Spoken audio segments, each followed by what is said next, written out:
이 시간에는 머신러닝의 핵심 주제 중 하나인 회귀 분석인 리그레션을 다루게 됩니다.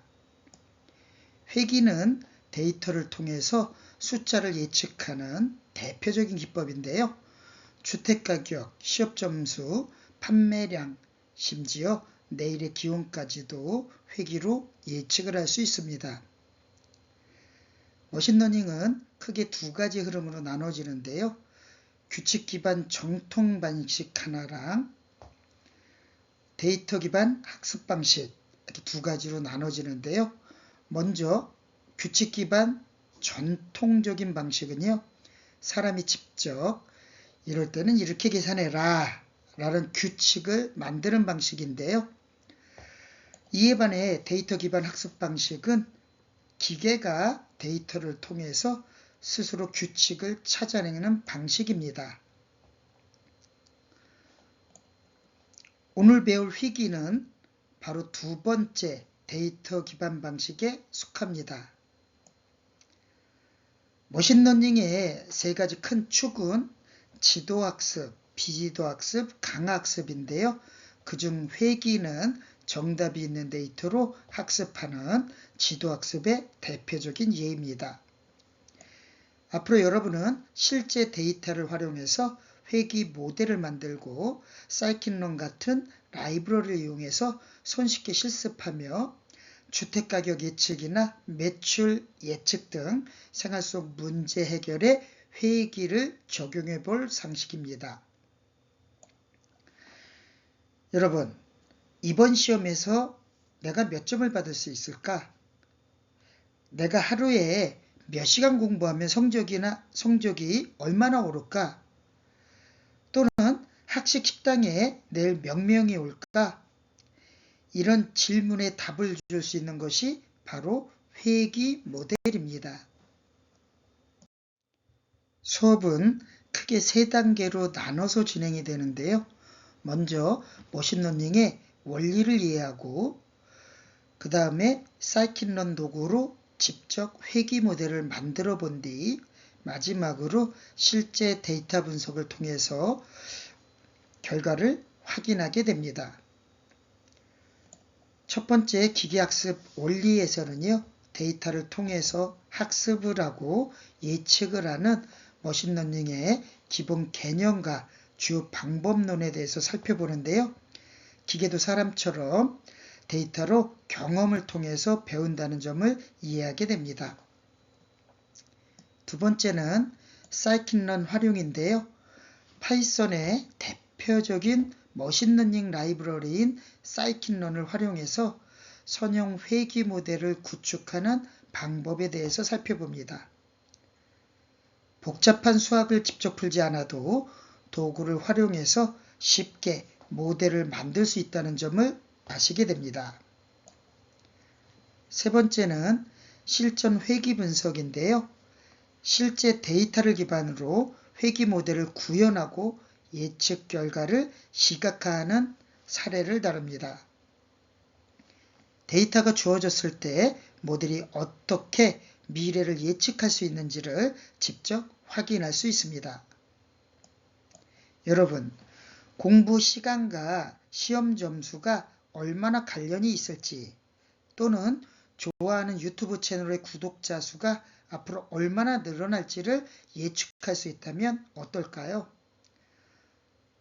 바로 이 시간에 배우는 회귀 분석이 이런 거에 대한 답을 줄 수 있습니다. 첫 번째로 기계학습 방식에 대해서 살펴보겠습니다. 먼저 기계학습의 원리인데요. 여러분, 기계학습은 마치 컴퓨터가 스스로 공부하는 법을 배우는 과정이에요. 우리가 시험을 볼 때 문제집을 풀며 패턴을 찾는 것처럼 컴퓨터도 데이터를 통해서 규칙을 배우고 스스로 판단할 수 있게 됩니다. 즉, 컴퓨터가 공부하는 기술이라고 생각을 해주시면 됩니다. 두 번째는 주요 기계학습 방식인데요.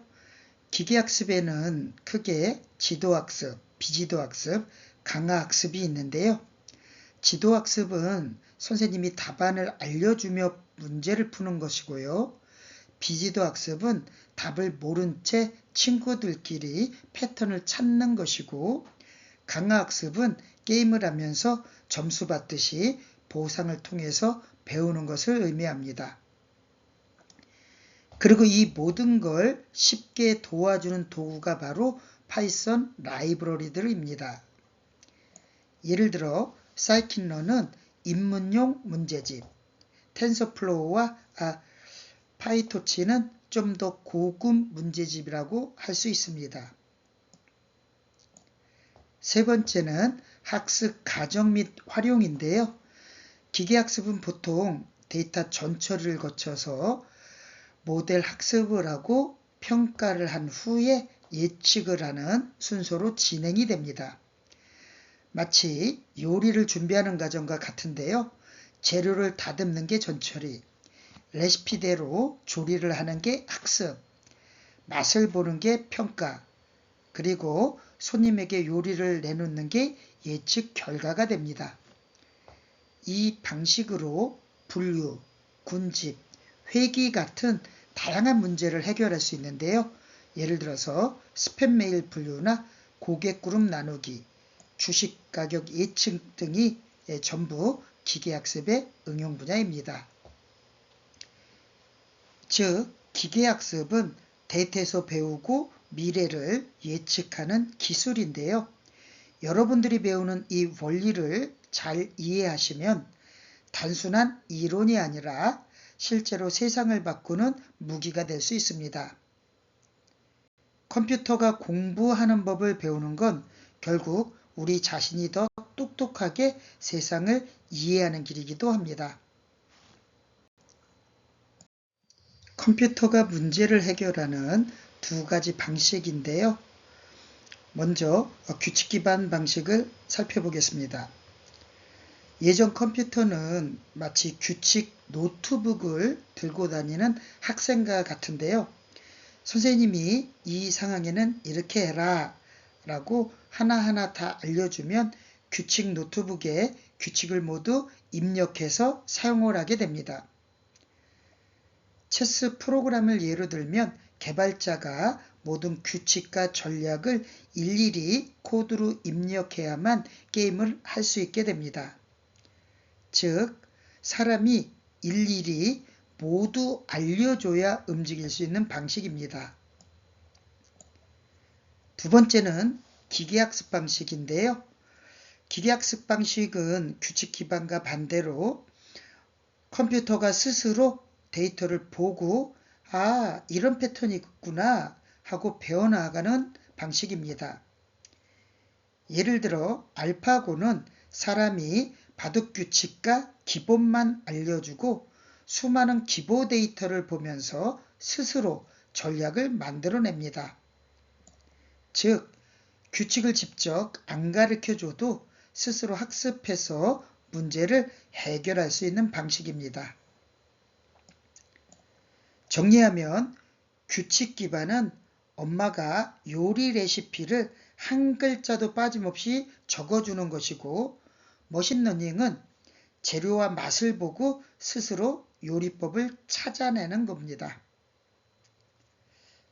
그래서 앞으로의 인공지능은 단순히 사람이 규칙을 입력하는 게 아니라 데이터를 통해 스스로 배우고 더 똑똑해지는 방향으로 발전하고 있습니다. 이 차이를 이해하는 게 바로 인공지능을 공부하는 데 첫걸음이라고 생각합니다.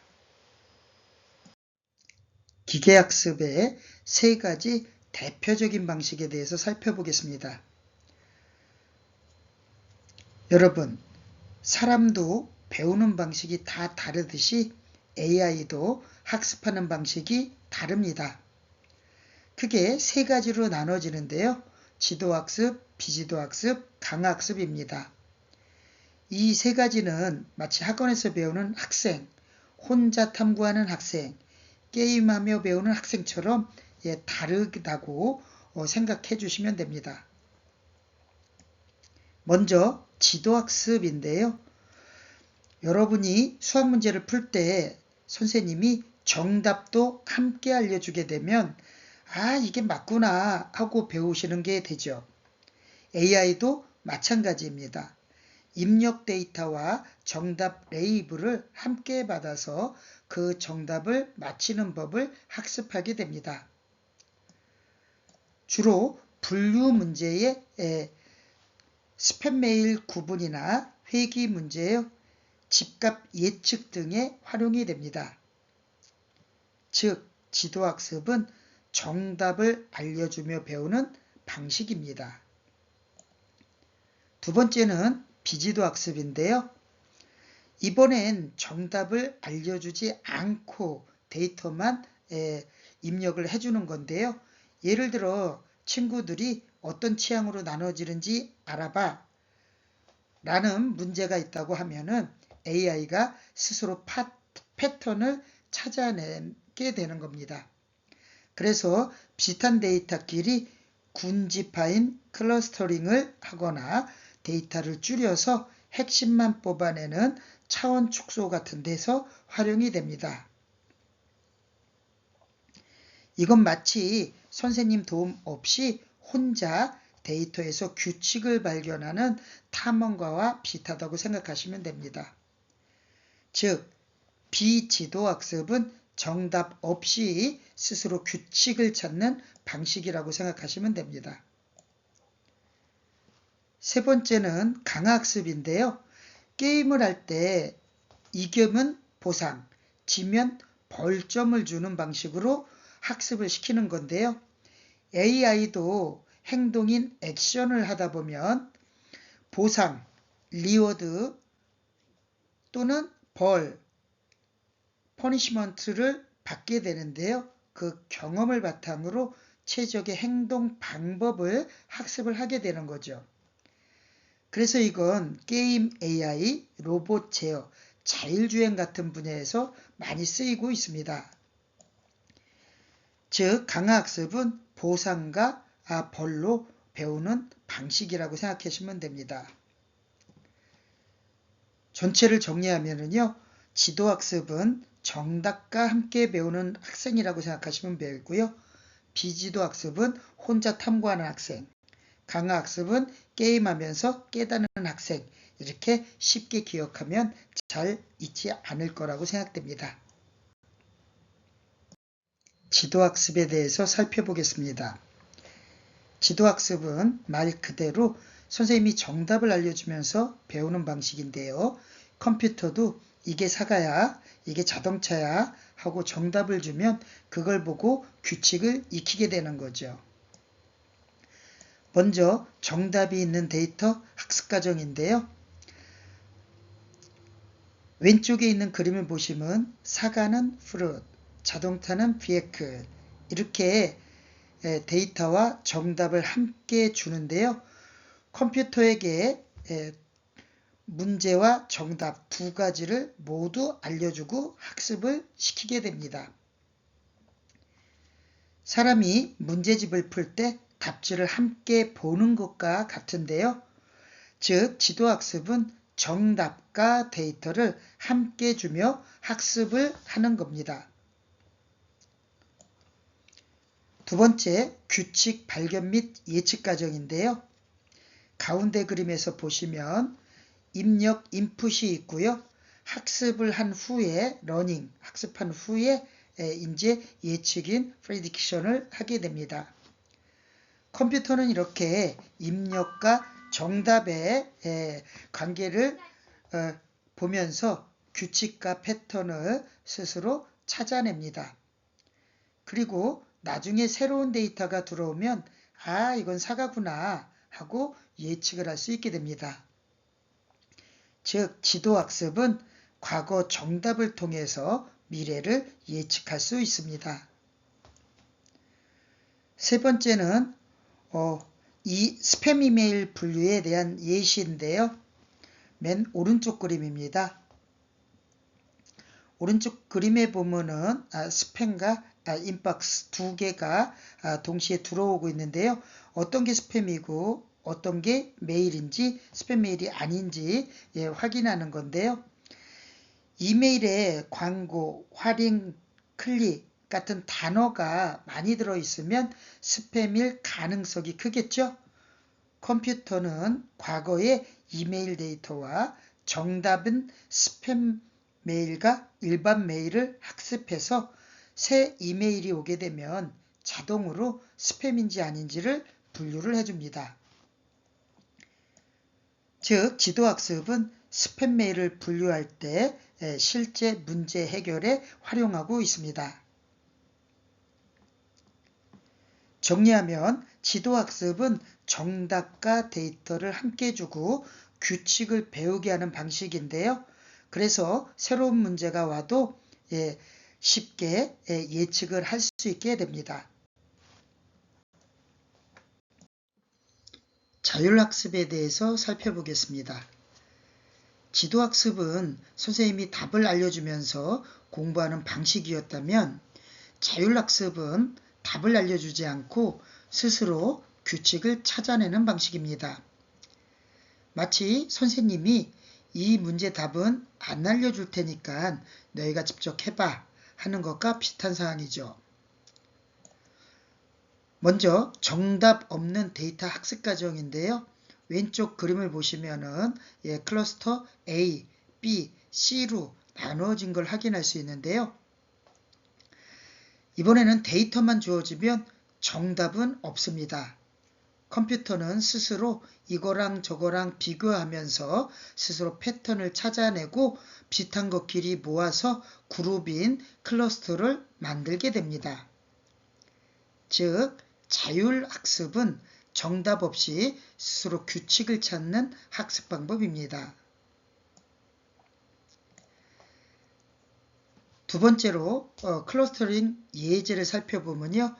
고객 분류 예제인데요. 오른쪽 그림을 보시면은 VIP 고객, 일반 고객, 잠재 고객 이렇게 분류가 되어져 있는 것을 확인할 수 있습니다. 실제로 마케팅에 많이 쓰이고 있는데요. 고객들의 구매 기록을 입력하면 컴퓨터가 비슷한 구매 패턴을 가진 고객들을 자동으로 그룹으로 묶어줍니다. 그 결과 VIP 고객, 일반 고객, 잠재 고객처럼 그룹을 나눠지게 되고요. 회사는 각 그룹에 맞는 맞춤형 전략을 세울 수 있게 됩니다. 즉, 자율학습은 비슷한 특징끼리 자동으로 분류해서 활용하는 방식입니다. 정리하면 자율학습은 정답을 주지 않고 컴퓨터가 스스로 숨은 규칙을 찾아내는 방식인데요. 그래서 데이터 속에 숨어있는 보물을 발견하는 탐험과 같은 역할을 하게 됩니다. 이번에는 강화학습인데요. 강화학습은 말 그대로 컴퓨터가 보상과 처벌을 받으면서 최적의 행동을 배우는 방식입니다. 아이들이 게임을 하다가 점수를 얻으면 이 행동이 좋구나 하고 기억하는 것과 비슷합니다. 예를 들어 왼쪽 화면을 보시면요. 로봇이 환경에서 행동을 합니다. 신호를 잘 지켜서 건너면 보상을 받고 잘못 건너다가 사고가 나면 처벌을 받게 됩니다. 이 과정을 반복하면서 어떤 행동이 보상을 많이 주는지를 알게 되고 점점 이 상황에 대해서 학습을 해나가게 됩니다. 실생활에서 강화학습이 많이 쓰이는 예시는요. 자율주행 자동차인데요. 입력에서 신호등, 도로상황, 교통량 같은 환경 정보가 들어오게 되는 거고요.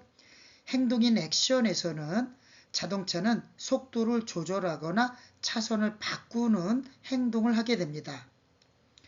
보상 리워드에서는요. 안전하게 목적지까지 주행을 하면 보상이 커지고요. 퍼니시먼트 처벌은요. 사고가 나거나 위험한 상황이 발생하게 되면 보상이 줄어들게 됩니다. 이 과정을 수없이 반복하면서 자동차는 스스로 가장 안전하고 효율적인 운전 방법을 배우게 됩니다. 그런데 자율주행차는 어떻게 배울까요? 처음엔 실수도 많이 하는데요. 예를 들어서 너무 빨리 달린다든가 정지선을 넘는다든가 이런 실수를 하게 됩니다. 실수를 할 때마다 처벌을 받는데요. 다음엔 그 행동을 안 하려고 하게 되는 겁니다. 또 안전하게 운전하게 되면 보상을 받는데요. 그 방법은 자주 쓰게 되는 거죠. 이렇게 수많은 시행착오를 거치면서 스스로 잘하는 방법을 찾아내는 게 강화학습입니다. 즉 강화학습은 아이들이 게임하면서 점수를 올리고 싶어서 더 잘하는 법을 배우는 것과 똑같은데요. 자율주행 자동차도 게임 캐릭터도 로봇도 이렇게 성장을 하게 됩니다. 즉 강화학습은 보상 최적화를 통해서 배우는 방식으로 로봇, 드론, 게임 AI, 자율주행 자동차 같은 데서 많이 활용되고 있습니다. 규칙 기반 명시적 프로그래밍의 작동 원리에 대해서 살펴보겠습니다. 예전에는 컴퓨터가 스스로 학습하지 않았는데요. 사람이 직접 룰인 규칙을 하나하나 입력을 해줘야만 했습니다. 이런 방식을 명시적 프로그래밍이라고 합니다. 세 단계로 나누어지는데요. 왼쪽부터 먼저 입력 데이터 과정입니다. 그림을 보시면 키를 입력하고 있는데요. 예를 들어서 놀이기구를 탈 수 있는지 판단하는 프로그램을 만든다고 생각하면요. 키를 입력하면 그 값이 기준이 되게 됩니다. 그래서 먼저 키 데이터를 입력하게 되는 거고요. 두 번째는 규칙을 정해서 프로그램을 처리를 해야 되는데요. 사람이 규칙을 먼저 정해 주어야만 합니다. 예를 들어서 키가 160 이상이면 놀이기구 탑승이 가능, 이런 규칙을 만들어 놓게 되는데요. 즉 명시적으로 사람이 규칙을 입력을 하게 되는 거죠. 여기서는 규칙을 160 이상이면 탑승이 가능하다라는 규칙을 정했습니다. 세 번째는 출력 결과인데요. 오른쪽 그림을 보시면 yes, no로 결과가 나오게 되는데요. 프로그램은 단순히 입력된 값이 규칙에 맞는지 확인하고 결과를 보여주게 되는데요. 160cm 이상이면 이용 가능, 아니면 이용 불가라는 결과를 출력하게 됩니다. 즉 조건을 만족하면 가능, 아니면 불가능이라는 결과가 나옵니다. 이런 규칙 기반 명시적 프로그래밍은 한계점이 있는데요. 문제는 세상이 단순하지 않기 때문에 규칙이 바뀌면 프로그램을 다시 수정을 하고 고쳐야 되는데 새로운 상황이 생기면 일일이 규칙을 추가를 해줘야 합니다. 그런데 얼굴 인식, 음성 인식 같은 복잡한 문제에는 적용하기가 힘들게 되는 거죠. 규칙이 많아지면 관리가 복잡하고 복잡한 문제에는 한계가 있어서 사용하기가 어렵게 됩니다. 정리하면요, 명시적 프로그래밍은 사람이 모든 규칙을 직접 입력하는 방식으로 단순한 문제는 쉽게 풀 수 있지만 변화가 많거나 복잡한 문제는 비효율적이게 됩니다. 그래서 오늘날은 머신러닝과 강화학습 같은 방법이 더 많이 쓰이고 있습니다. 데이터를 통한 자동학습인 머신러닝의 원리와 특징에 대해서 살펴보겠습니다. 명시적 프로그래밍은 사람이 규칙을 일일이 정했지만 머신러닝은 다릅니다.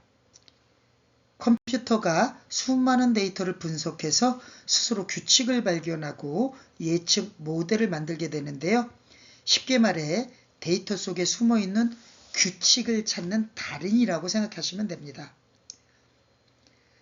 과정을 살펴보면요. 첫 번째 데이터 수집 및 준비 과정인데요. 먼저 여러 사람들의 키와 몸무게 데이터를 수집을 하게 됩니다. 즉, 학습 교재를 준비하는 단계가 되는 거죠. 한마디로 키와 몸무게 데이터를 많이 수집하는 단계라고 생각해 주시면 됩니다.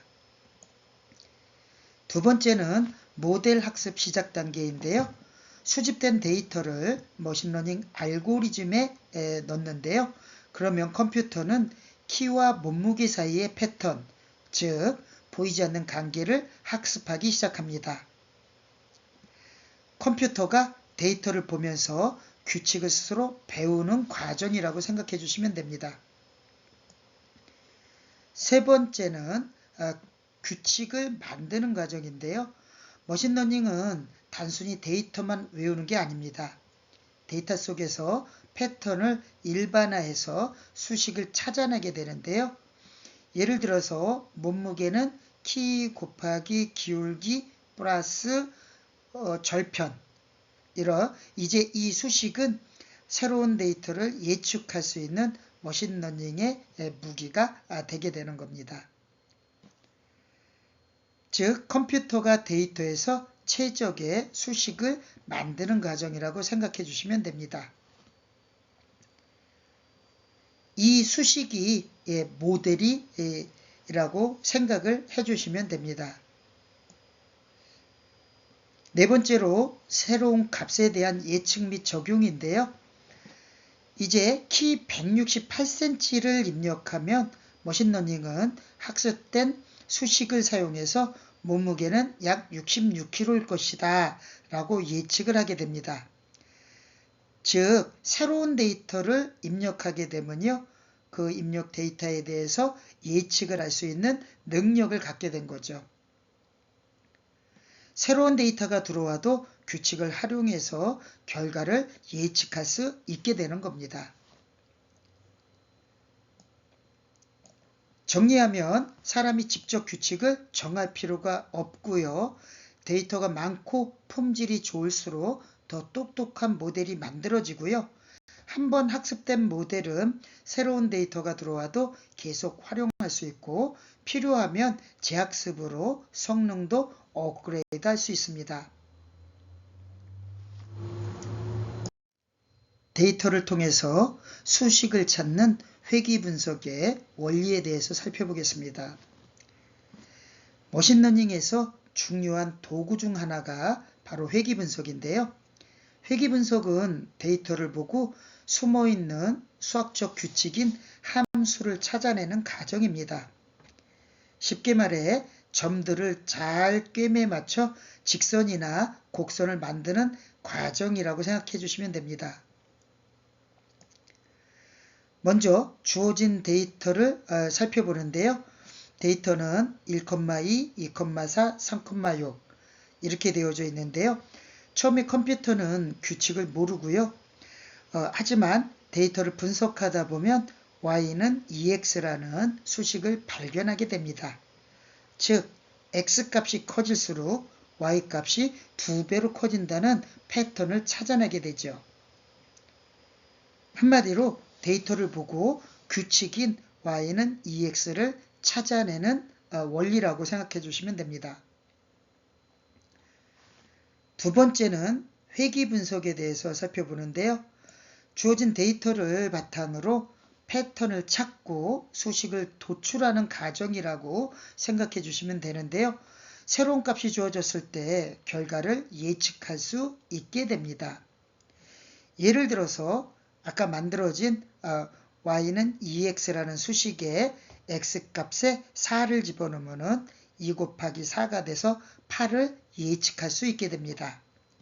즉 회귀 분석은 주어진 데이터로부터 수식을 찾아서 예측을 하는 방식입니다. 그림에서 왼쪽 그림을 살펴보면요. 원래 데이터인 x값이 1, y값이 2, 2, 4, 3, 6 이렇게 3개의 점이 있는데요. 기존 데이터는 녹색 원형으로 표시가 되어 있고요. 궁금한 건 그러면 x가 4일 때는 값이 얼마쯤 될까? 그리고 물음표로 되어져 있죠. 예. 오른쪽 거를 보면 수식이 만들어졌고요. y는 2x라는 수식을 찾았기 때문에 x값에다가 4를 집어넣으면 y값이 8이 된 거를 확인을 하고 점을 표시를 했습니다.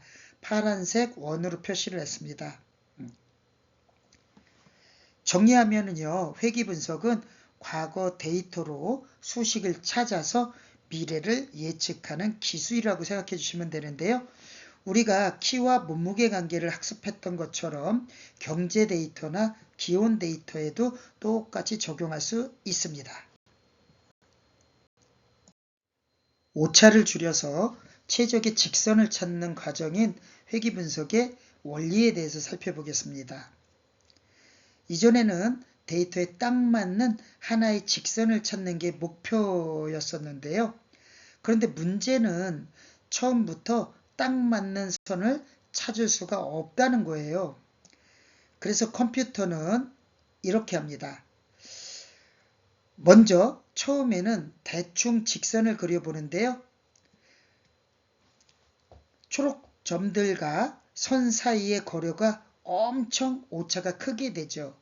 왼쪽에 있는 첫 번째 그림을 보시면 되는데요.